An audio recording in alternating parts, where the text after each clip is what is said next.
దుర్గాప్రసాద్ బెదరు, ఈ రిపోర్ట్ లో ఎప్పుడు నువ్వు నేను డౌట్లు క్లారిఫై చేసుకున్నాను బెదరు. మన సబ్స్క్రైబర్స్ వాళ్ళు అడిగిన కామెంట్స్ కూడా చూద్దాం. ఈ ఒక్కసారేనా వీక్లీ వన్స్ చేద్దాం. సరే గాని ఫస్ట్ కామెంట్ చూడు. ఓకే సార్, నాకు చిన్న డౌట్. ఎక్సెల్ లో లేదా వర్డ్ లో ఫాంట్ డిఫాల్ట్ గా పెట్టుకోవచ్చుగా బెదరు. నువ్వే చెప్పది.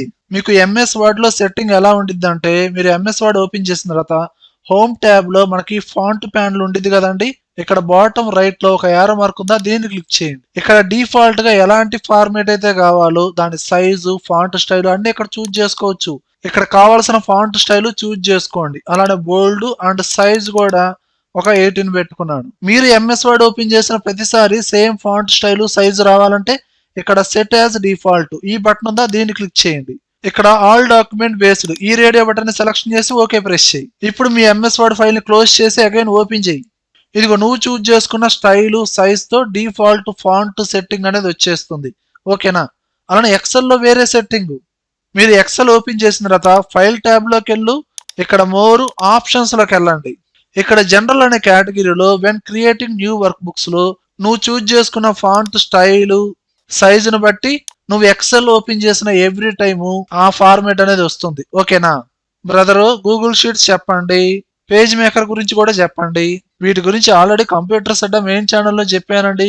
డైరెక్ట్ గా మీరు ప్లేలిస్ట్ లోకి వెళ్ళండి. అందులో లిస్ట్ వైజ్ గా ఆర్డర్ లో వీడియోస్ ఉంటాయి, చూసి నేర్చుకోండి. ఓకేనా బెదరు? నీ వీడియోస్ చూసి నేర్చుకుని ఐఏఎస్ పాస్ అయ్యాను, నీ వల్ల కలెక్టర్ కూడా అయ్యాను. థ్యాంక్స్ బెదరు. అలా నమస్తే అన్న. ఎక్సెల్ లో డేటా ఉంది, దానిపై హెడ్డింగ్స్ ఉంది. ఆ హెడ్డింగ్స్ అనేది రిపీటెడ్ గా రావాలి, ఏం చేయాలి అంటే బెదరు? మనోడు ప్రింటింగ్ ఇచ్చేటప్పుడు హెడ్డింగ్స్ అనేది ప్రతి పేజ్ లో రిపీటెడ్ గా రావాలి అని అడిగాడా?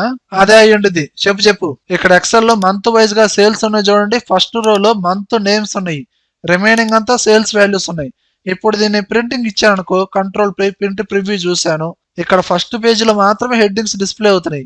ఇంకా రిమైనింగ్ పేజెస్ లో మనకి హెడ్డింగ్స్ రావట్లేదు. ఇవి నీకు రిపీట్ అవ్వాలనుకో ప్రింట్ టైటిల్స్ అనే ఆప్షన్ యూజ్ చేయి. మీరు డైరెక్ట్ గా పేజ్ లేఅవుట్ అనే ట్యాబ్ లోకి వెళ్ళు. ప్రింట్ టైటిల్స్ అనే ఆప్షన్ ఉందా, దీన్ని క్లిక్ చేయండి. ఇక్కడ rows to repeat at top ఇక్కడ బాక్స్ లో కర్సర్ పెట్టు. నీకు ఏ రో అయితే రిపీట్ అవ్వాలో ఆ రోని సెలెక్షన్ చేయి. ఇక్కడ రేంజ్ అనేది తీసుకుంది కదా, ఓకే ప్రెస్ చేయి. ఇప్పుడు ప్రింట్ ప్రివ్యూ చూసుకో. అదిగో ప్రతి పేజీలో ఆ హెడ్డింగ్స్ అనేది రిపీట్ అవుతాయి. మీరు ప్రింటింగ్ ఇచ్చిన హెడ్డింగ్స్ అనేది ఆటోమేటిక్ వచ్చేస్తాయి.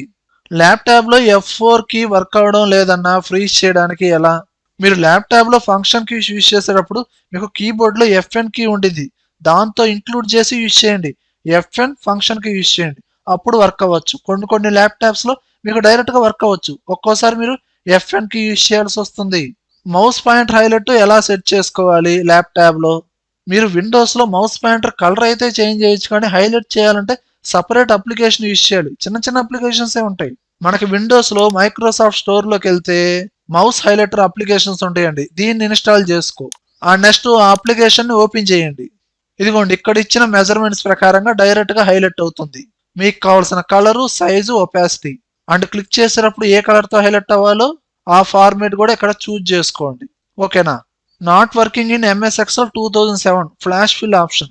ఫ్లాష్ ఫిల్ ఆప్షన్ అనేది మనకి 2013 నుంచి అవైలబుల్ లో ఉందండి, చూసుకోండి. ఓల్డ్ వర్షన్ లో అయితే ఈ ఆప్షన్ లేదండి. ట్రాన్స్పోజ్ కి షార్ట్ కట్ కి ఉందా అండి? కంట్రోల్ తో. ట్రాన్స్పోజ్ కి కంట్రోల్ తో డైరెక్ట్ షార్ట్ కట్ అయితే లేదండి. మీరు ఎక్సెల్ డేటాని కాపీ చేసి కంట్రోల్ సి ట్రాన్స్పోజ్ అప్లై చేయాలంటే Alt E S ప్రెస్ చేయండి. ఒక విండో ఓపెన్ అయింది, మీకు పేస్ట్ స్పెషల్ విండో ఓపెన్ అయింది. ఇక్కడ ట్రాన్స్పోజ్ అనే ఆప్షన్ ఉందా, దీన్ని క్లిక్ చేసి ఓకే ప్రెస్ చేయండి. ఆటోమేటిక్ గా హారిజంటల్ గా ఉన్న డేటా వర్టికల్ గా కన్వర్ట్ అయింది. అంతేగాని డైరెక్ట్ షార్ట్ కట్ అయితే లేదు. అన్న నాకు షీట్ 1 షీట్ 2 డేటాని ఒకే దాంట్లో ఎలా చేయాలి బ్రో? మల్టిపుల్ షీట్స్ ని ఎలా కంబైన్ చేయాలో మీకు ఆల్రెడీ స్పెషల్ గా కంప్యూటర్స్ అడ్డా మెయిన్ ఛానల్లోనే చెప్పానండి. ఓసారి ఈ వీడియో చూడండి, క్లియర్ గా అర్థమైంది. ఓకేనా bro? Have you studied BTech in JNTU Anantapur? లేదు, Saint Ann's engineering college Chirala. మరి నేను బెదరు, నువ్వు కూడా అదే కదా రాసుంటా?